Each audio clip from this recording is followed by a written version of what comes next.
get both of those ready. Okay. So, welcome to Creativity and Art. This class is a class that is something that general studies students take. It is a class that we have photo, we have graphic design, we have Illustrator, we have media marketing management, we have animation, we have fine art. All those different degrees are inside of this one class, and it is one of the worst named classes I think you could possibly have for a course, because creativity in art, you're basically saying almost the same idea, right? So obviously art is creative, and obviously being a creative person usually means you're an artist, so those are pretty synonymous words. So what is it that we're going to be doing inside of this class? Well, our class is all about trying to figure out how to better equip ourselves with different tools on coming up with better ideas for projects. And it's something that I think a lot of people don't really think about, is how do you actually become a better artist? Well, it's about analyzing your processes that you're using and then trying to figure out ways that make them better. And by that I mean there's different ideation techniques, and ideation techniques are things like sketchstorming, brainstorming, going for a walk and letting things gel. I'm sure we've all had those random shower thoughts where you're all of a sudden, whatever happens, your brains relax, and then you're like, wait a minute, if I just did that, then I could have fixed these things. So we're going to talk about how to stoke the embers of creativity and make better projects. With that being said, I can't make people who are like a photo major take and do something that I wouldn't expect a photo major to do, or an animation major or illustration major. So these projects are designed at a base level, so that way everyone, no matter what your creative level is, even if you're general studies, you're going to be able to do these projects. So you're all going to be able to raise up higher than where you're at right now. So these are not random things that I'm just assigning to you. These are things that I think help you. I'm a professional artist. What I do, and hopefully that shows up right there, I am a digital artist. And what that is for a 3D artist, I like to model and sculpt things. I worked in video games. The stuff that I like really low poly models. So you can see in this one right here, something you would see on a 3DS for like an RPG. Love stuff like that. I love sculpting. This is like a board game model that was with a small company that we were working with for a while. So this is ZBrush, and then the other stuff was like Maya and Photoshop and all that fun stuff. So my background and what I do, and what I hope you guys realize, is the stuff I'm trying to tell you guys about. It's not just busy work. It isn't just some random words so that way I can give you projects. It's stuff that I have gone through, looked at, and have said, okay, this is what's going to help you. These are techniques, again, that I apply in my own professional work and times when I'm trying to actually construct a project. I'm not just saying words. So yeah, that's me. This is the stuff that I do. I have a background in film, video, and animation, and illustration. So as a matter of fact, it was 20 years ago to this first day of classes that I actually started attending MVCC.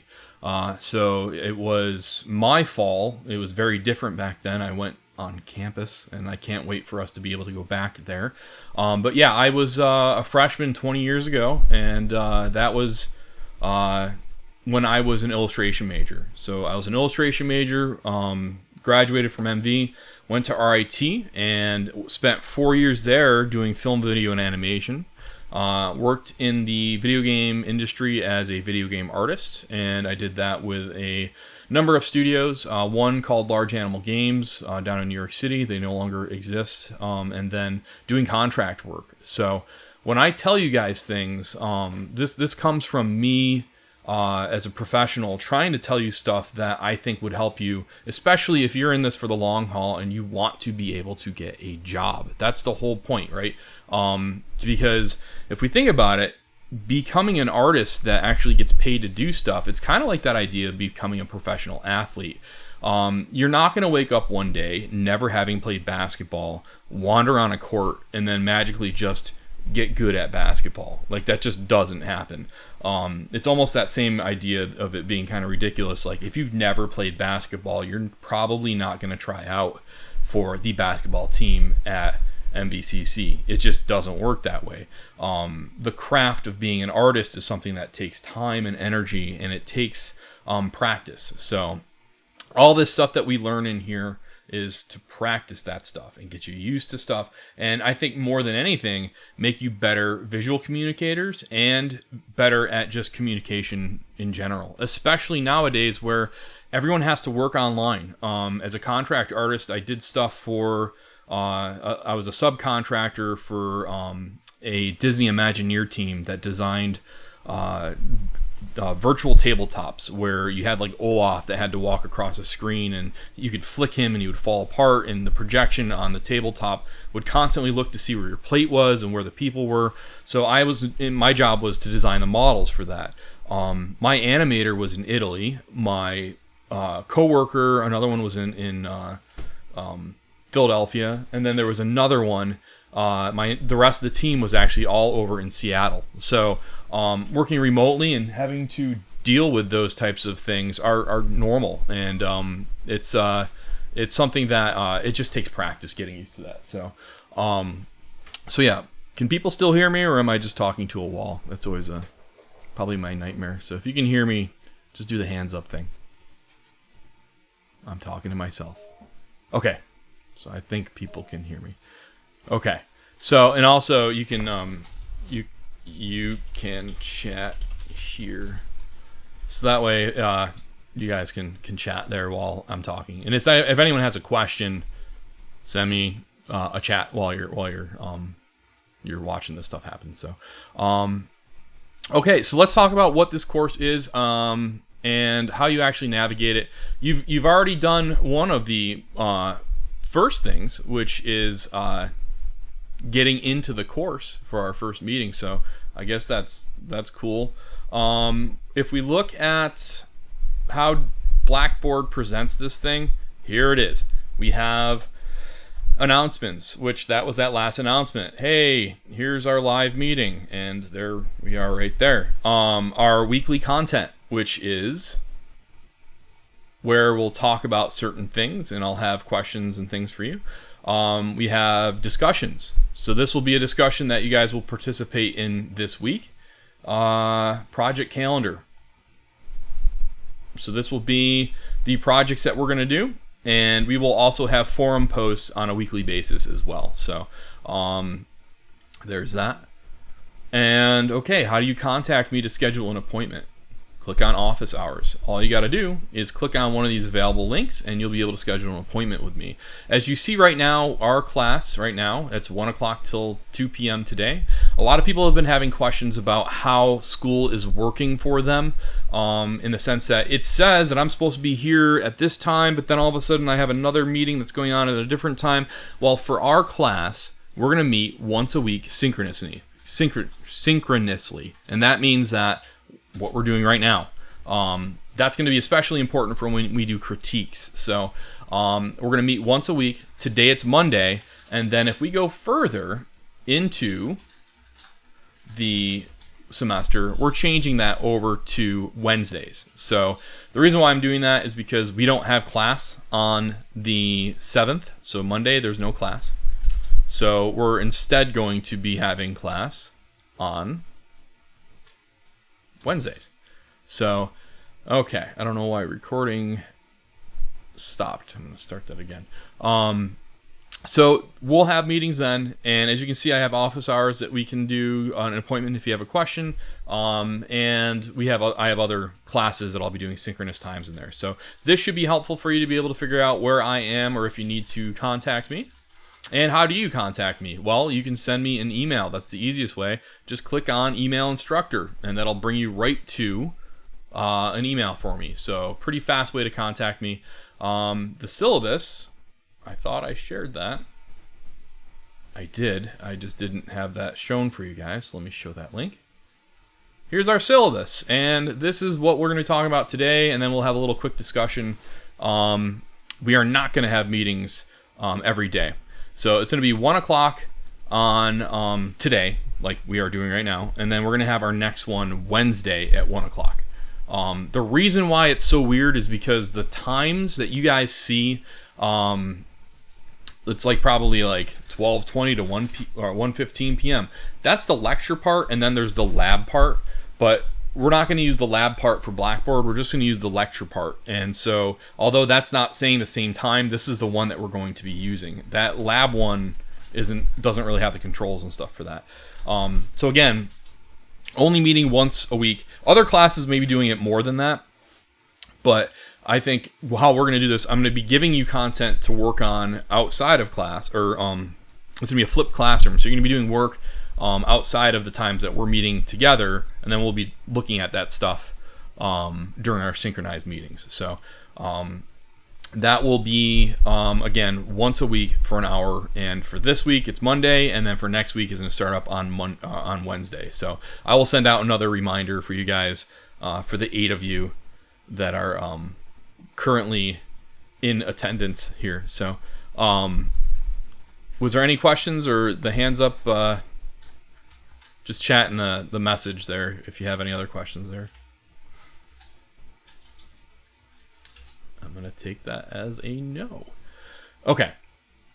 So let's see here. What it is that I want us to be able to understand for today is really our syllabus, and I want us to talk about our first little bit of information on what our course does for this week. So let's look at what this is right here. This is going to be our syllabus. Okay. So this is a course. It talks about the fundamental principles of creativity. You're going to go through all sorts of different types of techniques to create projects. And they aren't like stressful projects. They shouldn't feel like that. They're meant to get you motivated in creating new things. And these techniques you'll be applying to other projects later on in your life. I guarantee it. When we meet, or our class, the expectations that I have for you guys are that you attend the synchronous sessions. That is important. Those are mandatory. So you're already doing the first thing correctly. That is good. At least half of you are right now. So that's good. The ones that I'm currently talking to.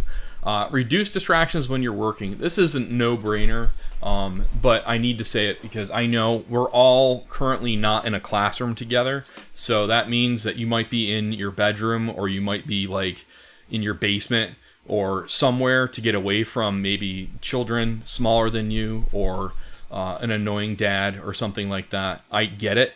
But I want you guys to try and set up wherever it is that you're currently meeting as professional as possible, because it is something to be said. There's a different attitude that comes with sitting in SpongeBob SquarePants pajama bottoms than getting dressed and ready to go to school. So just think about things like that. Take notes. Good idea to do that. Be attentive, and please ask me for help. I cannot read minds. I've been working on trying to do that. Apparently just consuming toxic materials don't turn you into a X-Men. It just makes you sick, unfortunately. So I am not able to read your minds. If you do have a question, send me an email. And don't think, oh man, he's going to think I'm so stupid because I don't understand this. No. I've already had a number of things where I was stupid and I didn't articulate something correctly for the class, and then people were like, what? I have no idea how to do this. So you might catch something that doesn't make sense, which means everyone else probably doesn't know that either. So be the one that saves the day. I highly recommend that.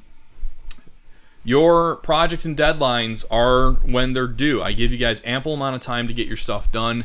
Every day it's late, it's a letter grade, so don't do that. Make sure you're carving out that time to be able to do these exercises and projects. Students don't get additional assistance after the project is done. So if we're going through something and that module has ended and we're all done, unless if I've said otherwise, I'm not going to be talking about that anymore. It's just not fair for the rest of the class for you to be taking up that time. If you're resubmitting work, that's at my discretion. So if something happens, you got to let me know, and I can try to work with you on that. Critiques and project grades. We do critiques, and that's important. I want you to read what the write-up says, because you did something. Now how do we make it better? The way I treat this class, I'm your art director. I hate to say it, but art directors in the real world never like things the first time they're ever created.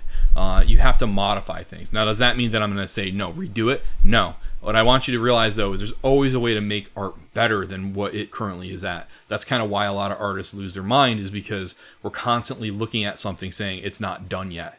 So I want you guys to see what it is that we can do to make things better. Back up your files if you're working digitally. That's going to be important. Make a schedule for dedicated class time. Right now, our class, I think it's like, 12 something till 2. For us, again, we're only going to meet for an hour a week. What you do in between those times, or when you actually accomplish the work that I'm telling you, is up to you. It does not have to be during that block of time that Blackboard says. As long as you're coming to the synchronous meetings and you're doing your work, that's what we're looking for. Treat class like it's your job.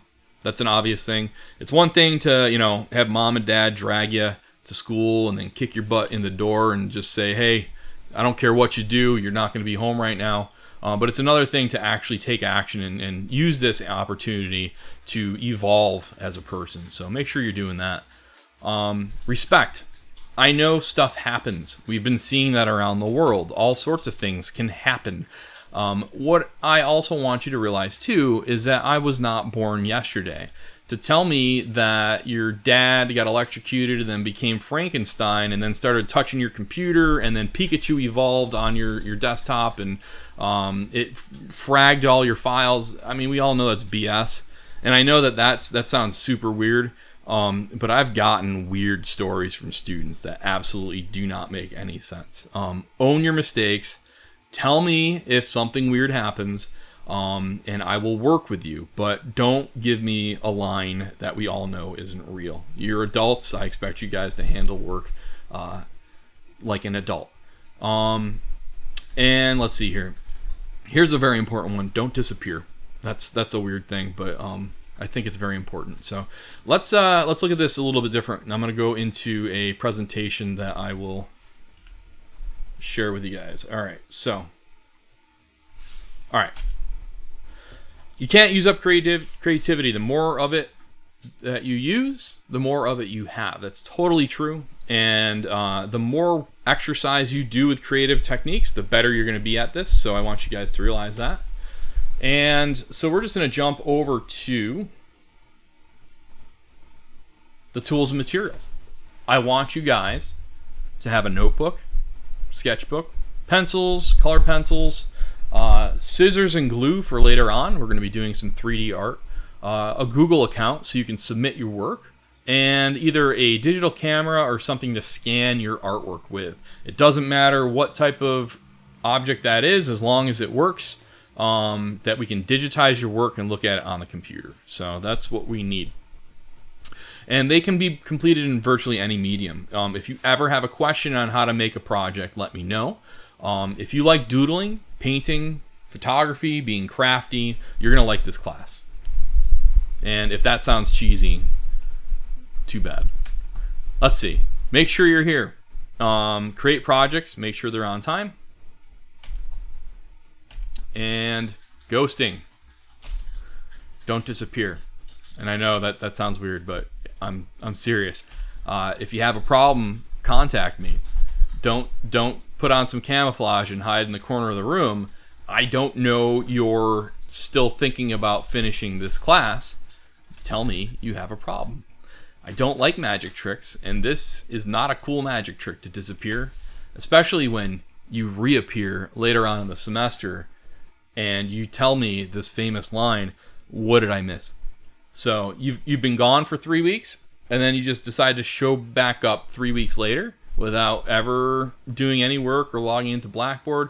That's not going to allow for you to be successful for this class. So don't do that. And again, stuff happens. I know things can happen. Let me know if things are happening and we could work with that. Again, you're going to make mistakes. With artwork, there's always a chance of making a mistake. I can tell you for sure, as an illustration major, when I was working on a project, I pulled an all-nighter in the springtime, and it was the first night where I can open a window and work with the window open. And so I was busting my butt trying to get a project done, opened up the window, and I had a kitten who jumped on my oil painting, walked all over it, and then wandered all over the windowsill. So I had a massive mess, and my painting was destroyed. That was not a great thing to have happen. The cat's name was Buffy. She was a good cat besides that. I also, one time, for Christy Harrington's class, I had her way back in the day, and I had her for figure sculpture. I made a sculpture, and I needed to patch it up, so I brought it home, and I started cleaning up some of the issues that were on it. And I spent the whole weekend refining the sculpture. And it was plaster cast, so there were some holes and stuff I was patching on it. I took that thing, and I mean, I had a minivan because I was in a band. And so I took my sculpture, and I thought, well, if people get buckled up so they're safe, I should probably buckle up my sculpture too. So I buckled the sculpture up, and I turned around, and I looked, because my minivan, you have the sliding doors. I looked, and all of a sudden, the sculpture, the tension on the seat belt became taut, and it actually worked as a lever and pushed my sculpture out, and it fell onto the driveway, and it shattered into a bajillion pieces. So I've had stuff happen, and you own your mistakes, and you let people know. You learn from it. I learned about how sculptures aren't people, and you can't buckle them up in minivans that day. But you actually get better at things by making mistakes, and especially as an artist, if you don't try things, you're never going to get better at stuff. So take some risks and learn from your mistakes. I don't tolerate lying and plagiarism, especially for this class. This is a fun, easy class. If you're ripping off someone else's stuff, man, that's sad. So don't do that. Don't tell me weird stories. If it's canceled, I do two things.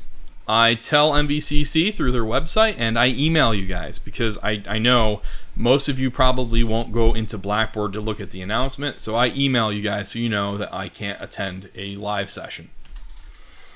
All assignments are to be submitted on time. I give all the information that's on the write-up, so you'll see that.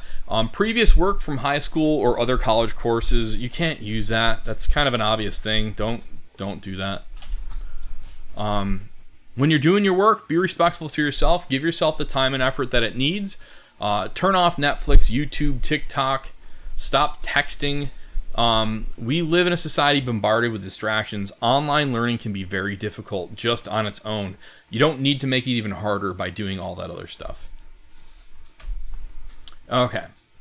And again, the assignment sheets, I give all the information on there with the due dates and specifications. Sometimes my brain works faster than my hands, so I will forget certain things to type on there. So if there's something that doesn't make sense, let me know. No, just send me an email and I'll be able to answer that for you. All right. Again, all projects have to be original. Photos and images. This is a big thing. You cannot use someone else's image from the web, and we're going to talk about that a little bit more. Now, I don't mean just like grabbing an image and submitting that as yours, but I mean that if you took like a picture of Mickey Mouse and then you drew over that, that's still Mickey Mouse, and that's still owned by Disney. So I don't want you guys to be doing that type of stuff. I want you to make stuff from scratch. Each project should be looked at as a new bit of experience that will help you on your path towards a creative professional. Don't be afraid to take risks, and some examples. So these are deconstructed portraits, and this is not Melito, but for whatever reason that's saying that. This was a photo of a person. And yet, the person's not really there. She's right there holding this frame, and all of these different things were important to her. So that's what a deconstructed portrait would be, and we're going to be doing one of those. Here's another one where it's actually drawn. And so all these different items represent this one student's life. Same thing here. So you'll notice this was colored pencils, and this is marker. You can do that. You can choose whatever medium you want. Color pencils again. And deconstructing her life, she loves the Finger Lakes, and these are all the people that were in her life surrounding her. She loves the mountain, she loves the paint, she loves the lakes. Forced connections, combining two different words into one piece. So this was mystery and snow, and here's some boots. So the idea was there was a dead person buried under the snow. Spooky. This is spring and I think forest. This was like eccentric and pumpkin spice, and as you can see, this student absolutely hated pumpkin spice, and so she said everyone that drinks it is pumpkin spice monsters, and I thought that was great, especially with these complementary colors attacking your eyeballs when you see this. Here's another one. So this was a stream of consciousness, visual interpretation of a song. So this was an illustration of an eye, and then the student had the courage to go ahead and rip it all up and then glue it together, which I thought was pretty awesome. A photo of a blade of grass, and this looks like a Microsoft Windows background, and I had to check to make sure that that was theirs, and yes, I saw all the other images and the retouch on this. This is gorgeous. Matt was a very talented photographer. This was about Creep, Radiohead by Creep by Radiohead, and this was just piecing together that song. Here's Ragnarok, Thor's hammer. This is another one. So lots of different examples of these. This was a 5-frame fairy tale where it was the "You Can't Catch Me" on the gingerbread man, and this is like a Silence of the Lambs, like somebody abducted the gingerbread man and he escaped by stabbing him in the throat and he ran away. And it's a dark one. We have Three Little Pigs. We have Pinocchio, but instead of it being straight up Pinocchio, it's reversing it. So he's a bad boy and he's breaking a bunch of Geppetto's puppets, and so Geppetto attacks Pinocchio and turns him into a puppet. Great way to make a connection between these two frames too. So there's this top frame and that next frame. And here is a retelling of Little Mermaid, phobias. We'll likely be doing a phobia project. I might change around some of the projects so that way we can get a little bit closer to Halloween, because Halloween is important for creatives, I think. And then the mythological figure, which we may or may not be redoing this semester. This is using templates that you would draw and cut and glue together to make a character, or using whatever it is that you find on your own. Like this woman owned a wool shop, and so she used wool and created this character. This is Dionysus getting a little tipsy with some wine. A number of other, and here's Cameron's piece again. So lots of different stuff that we can do, and as you can see, there was a lot of different aspects and ways of doing things. I don't want you to try to cater your style or your interest towards the project in a way that you're losing out on your personality. I want you to, if you're a graphic designer, maybe experiment with some type and text and imagery to put stuff together. Or if you're a photographer, well, then let's use photos, right? You will have access to Photoshop and all that stuff by the end of this week. So if you wanted to use that or Illustrator or anything like that, that's totally fine for these if you're comfortable with that. So that's a little bit about how this class goes. Again, if you have ever any questions, let me know. We're going to do 60% projects, 30% forum and posts with the exercises, and 10% participation during our projects and critiques, and responding to other people's questions, things like that. So if you do have some form of disability and you need to let me know, you can privately email me. We are going to watch videos that have audio. Most of it is captioned, so if you do have that question, let me know and we'll get that going. And yeah, let's have fun with this class. We're just going to go into a really quick discussion here, and then I'll cut you guys loose. Actually, before I do that, I should make sure you guys can see this. Our first discussion that we'll be doing is this. And what this is I want you to tell us about yourself? I know. I'm pretty sure every single instructor is having you do the same thing. The good news is you're probably the same person in each of your classes, so you could probably even copy and paste some of those sentences, and I won't know about that because it's you, right? So you're not ripping anyone else off. You're telling me who you are. So I want to know what your major is and what kind of art you're into. And I guess I already said that twice. Share an image of something you think is art. So tell me why you think that's good art. And then just post that in here. And then the last part is the tricky one. Imagine that you lived in this space right here with no contact with the outside world. There's no windows and there's no other objects in the room. There's just these 4 walls, a ceiling, and a floor. Yes, you can share your own art. Absolutely. And I would love to see people's own art. If you want to share that, that'd be awesome. So with this forum post, answer these 3 questions. What kind of art could you make if there's nothing in the room except for you? Is there art that you would make? And then the next question of that is, if you had an unlimited supply of pencils and paper in that room, but you were still stuck in that same room, what would you draw? Now, people are always getting way too over the top of this one where like, well, do you need to eat? Do you need to, like, whatever. Use your imagination. This will start a very good discussion later on. So there's that. And then we also have under weekly content, this. Now, it says it's a test. It's not a test. It's just a way for me to be able to add this to here. I want to know from your perspective what these people were doing here. And so this image, it's 13,000 and 9,000 years old, this cave painting. I want you to really take some time and inspect this cave painting. Think about the materials that were used and what the subject matter is. Now, I know, it's hands, but think about what that would mean. In a few sentences, I just want you to try to explain what you feel the meaning is behind this artwork. Okay, and with that being said, let's talk about some stuff. Okay, let me present that. All right. What I want you guys to imagine is that you're a cave person. And obviously these are not real cave people. No, this was a terrible movie.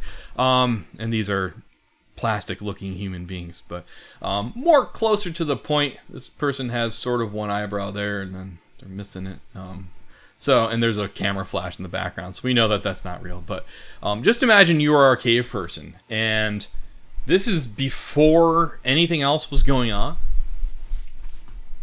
What kind of art would you make? Why would you even make art if you're everyday hunter-gathering or just trying to survive? Why would you even want to make artwork? So if we really start to think about that, why and what is it that got art started? So what do we need for creativity so that we can make art? If we look at Tina Selig's innovation engine, this is what drives creativity here. So there's culture, imagination, habitat, attitude, knowledge, and resources. We need to have all of those things, no matter what area that we're living in, whether we're a cave person or we're current. We need all these things together to drive creativity and innovation. So if we think about cave people, they lived in caves. That's kind of an obvious thing. So that was their habitat, right? They provided shelter from the elements, protection from animals, somewhere to rest, a place to hang out, and they had things like blood from animals, dirts and minerals, plant juice. All that can be combined for paint. They also had sticks, charcoal, rocks, bones. All those things could be used to draw either in sand or in when you're stoking the fire, you can make a stick that has charcoal so you can draw on a wall. So that's all things that helped people to start to do things. And cave walls, animal skins. If they were dry and flat, you could draw on those, and those were surfaces that could be used to be making artwork. Now, you're not going to have a cave person back in the day just say for no reason, I need to express myself right now, right? That's not happening because you're worried about eating every day. But there are reasons for why they would produce artwork. So what were those ideas? There was really 3 different theories. One of those is because they just felt like it. And I know that sounds like the most generic idea, but it is. They got bored and felt like creating art for art's sake. Now, for those of you who've ever went camping, I'm pretty sure you all sat around a campfire. You got a stick. You put the stick in a fire. You took it out of a fire. And then you probably started poking at a rock. And then you saw, oh, there's some charcoal on there. And you started maybe messing around with doodling on that rock. And then maybe you took that stick and then you started kind of drawing out some little swirls in the sand or the dirt that's around that campfire. That's that idea of producing art just because you felt like it. And one of the most common symbols that you would have probably made is the symbol of the spiral, where you just keep making a circle and moving inwards on itself. Cave people did that as well. There's also the shaman hypothesis. Shamans would use drugs, and they would go off to caves to do, air quote, spiritual journeys, as in they just did drugs and wandered into a cave, but they thought that they were doing something important. This idea makes a lot of sense since many caves were found with art that were far away and not within populated areas. So the shaman or the holy man would go off and go on a spiritual journey away from everyone else. Also, there was an issue with this theory, though, because they would also find footprints from children as well. So those likely weren't the shaman. So maybe that idea is 100% true, but really there's 3 different theories and we really don't know why. It's probably a combination of all those. Here's another really good reason. It's Prehistoric Encyclopedia. So imagine you and your entire tribe was like, hey, remember that time when you killed that big furry thing and it tasted really good and it's in the middle of winter and you can't go anywhere? So you start to draw pictures of that thing and hope that during the springtime you find that big furry thing again and you get to eat that thing again. So this is a way for your tribe to sit there and explain to others, hey, we need to find these things. And as you see, here's a symbol of a track. And the type of, so maybe it's attracted to wheat. So this is a horse here. So that idea that we need to find more of these things. And so you can tell Bob and Tim and Sam, oh yeah, we want to get more of those things and let's plan that. So these were little encyclopedias for ourselves. And again, these were images that were used and symbols that were used to correlate some of these ideas. So we have serpentine form, spirals, and hands, both positive and negative. How could you make a negative hand? Well, if you took maybe blood and you made that into a fine mist and blew that over your hand while it was on a wall and pulled that away, you'd have that version of a negative hand. If you took blood and you put your hand in a pool of it and then you slapped it against a wall, that's a positive form of it, right? So these are symbols that are used by cave people all over the place. And as we can see, all sorts of fun stuff here. Are we going to talk about anthropology and cave art like throughout the rest of this semester? No. This is just our segue into thinking about how creativity starts, and that's just for today. Here's some more. A bunch of bison and things like that. And here is a horse. You can see the nose and the back of that horse right here. Another bison. And hands. That's the one that I want you guys to think about. So if the idea of cave art was made to tell someone something, I really want you to think hard. What is it that this thing is saying? What is it that these hands are representing? Here's an idea of a battle. Many people and animals, or a hunt. Again, more people and animals. We have a crossbow, or not crossbow, a bow and arrow. We have drums and Maybe that's a chicken. I don't know. We have all sorts of different details here. So what we'll be talking about in our next class is symbols. And the symbols of how our world evolved from this stuff and symbols. Common ideas that are now iconographic, right? So it doesn't matter if you go from one side of the world to another and you look for a restroom, you should be able to visually make out which one you're supposed to go into by seeing a symbol. Or let's say that if you see the silhouette of stairs or the side of zigzag, right? So you kind of know that that's going to be a stairway, or that a water is just a bunch of U's connected. These are things that are universal symbols that we all can identify with. So what we're going to talk about next class is symbols and icons, and how that's very important for visual language and how we can make those better. We're also going to introduce our first project next week. So what we're going to be doing for this week is, again, where did I put it? Right here. So we're going to have our live course meeting next week on Wednesday at 1. And by then, I want you to answer that question of what you think cave art is, or what those hands were meant to represent, and also contribute to our discussions. This one right here, especially this last one, I love to see what people's interpretations of this third one is. And yes, after you've posted, responded to other people's posts. Maybe you have other people in the class that share things in common with you, so that would be good.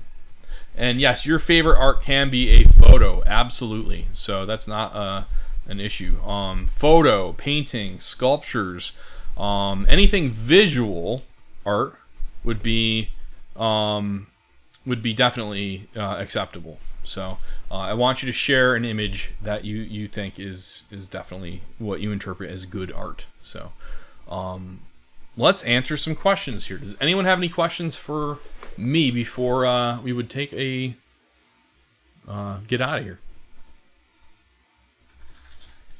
Do people still hear me? Okay, people still hear. I'm guessing people still hear me. Yes. So okay. So yeah, this is what we'll be doing. I don't know if my Blackboard application recorded this whole thing, so I will be posting this as a. I'm currently recording this on OBS as well, so you guys can see that too. But yeah, I'm excited for this. If you ever have questions, remember you can send me an email just using Blackboard. Yep, if we wanted to show other art, let's see, where is that right there? If we wanted to show other art, do we share it in Blackboard, or can we also... You can email me stuff. If you want critiques for things, that's totally fine. I have students that graduated 4 or 5 years ago who still keep up with me and send me stuff that they're working on. Absolutely fine to share me stuff. And yeah, if you have a number of images that you want to share, definitely put that in our post. You don't have to just share one. You can share a bunch of them. So we do not have class on Wednesday. So we will just be...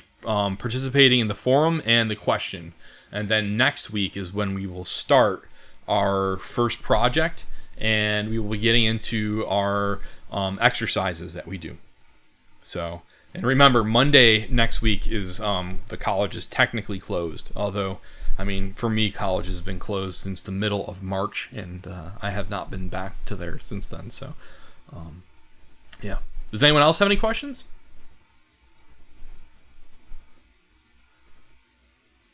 No?